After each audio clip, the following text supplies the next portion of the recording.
তোজো তোজা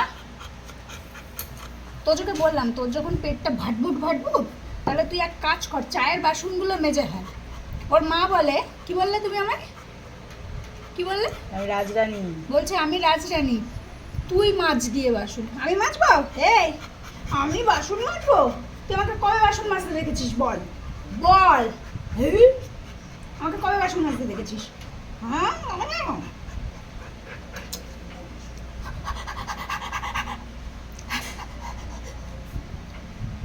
আমার মা কই? আমার মা কই? এই মা কই বলছে? সবাই জানে তুই মা। আমার মা কই? চুপচাপ বসে থাক। বের গেছে, আমার মা বের গেছে। কালো বুড়ি সাদা বুড়ি হয়ে আছে, সবাই জানে। এই যে আমার মা বের করতে গেছে। কারা যাচ্ছে রাস্তা দিয়ে? ছেলে পিলে গুলো যাবি ওদের সাথে রোদে খেলতে যাবি? না, আমি কালো হয়ে যাবো। তাও ওদের মতো ফেলে হয়ে যাবি কেন বুঝছিস? এরাই একটু বড় হয়ে ফেয়ার অ্যান্ড হ্যান্ডসাম মাখবে আর ভাববে কেন আমরা রোদের মধ্যে খেলতে যেতাম সাত সকালে, বুঝলি? ছাড়, আমি এক্ষুনি খেলতে যাবো, ছাড়। এই ওরে বাবা, না, ফেয়ার হ্যান্ডসামটা মাখবো কখন বলতো? যখন গার্লফ্রেন্ড হবে তখন। হ্যাঁ। এই সুন্দর সুন্দর গালগুলো দেখাতে হবে গার্লফ্রেন্ডকে। মাকে আমার? দেখাবা? না না, আমি এমনি সুন্দর। হ্যাঁ সুন্দরী? এই মা আমাকে সুন্দরী বলেছে, ছাড় বল দিদি।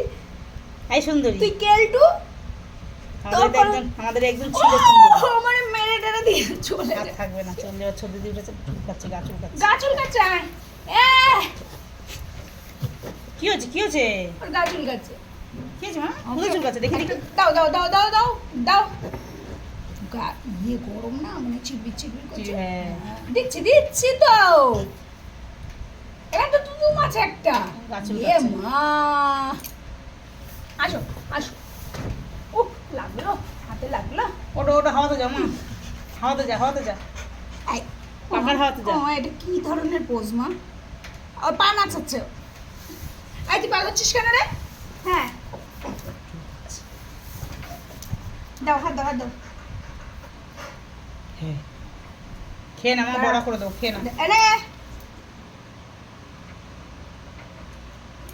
চুল তোজো চল আজকে শ্যাম্পু করবো, করবি শ্যাম্পু?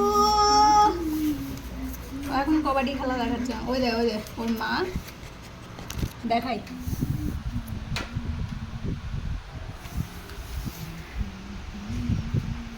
আমি জানি না ঠোঁটে কিছু লাগাইনি, তারপরেও কেন ঠোঁটে মনে হচ্ছে লিপস্টিক লাগিয়েছে। এটা ক্যামেরার দোষ। তোজো তোর লিপস্টিক আসছে দেখি তো। এই ওই ওই দেখি দেখি দেখি আমার ঘটি গরম দেখে। ও এখন ফোকাস করেছে নারকেলে। তো চলো টাটা। ও খাক নারকেল, খাক খাক খাক। আচ্ছা ওকে কিন্তু নারকেলটা দেবে না, কারণ নারকেলটা ভালো নেই। 3 মাস হয়ে গেছে না মা নারকেলটা? 3 মাসের উপরে নারকেলটা আমি অনলাইন অর্ডার করে আনিয়েছিলাম। আমার মার ভাঙার বা কোনো কিছুতে দেওয়ার টাইম হয়নি। এখন ঝুড়িটা খালি করার জন্য বললাম ওটার একটা সদ্গতি করো। ঠাস করে ফেললো, ভেঙে গেল, ভেঙে গিয়ে দেখছে ওটা খারাপ। তাই তোজো ওটা নিয়ে খেলছিল। খেলা হবে না, বড়া খাওয়া হবে। বড়া খাবে, পচা নারকেলের বড়া। তাও ফেলা যাবে না, পয়সা দিয়ে কিনে ফেলা যাবে না, বলো মা। মানে পচেনি, কিন্তু জলটা শুকিয়ে গেছে। ফেলা যাবে না, তো কিন্তু চলো সূর্যবাবু খেতে টাটা। পারবে। বুঝতে পারছি আজকে পচা নারকেলের বড়া খেতে হবে, কিছু করার নেই। বলো মা। কারণ ঈদের সিমুই তো আর আসবে না বাড়িতে, পচা নারকেলের বড়াই খাই আমরা। দিদিমণি তো আগে লাইনে বসে গেছে। সিমুই করবি মা? চলো টাটা। খাবি? করবে না।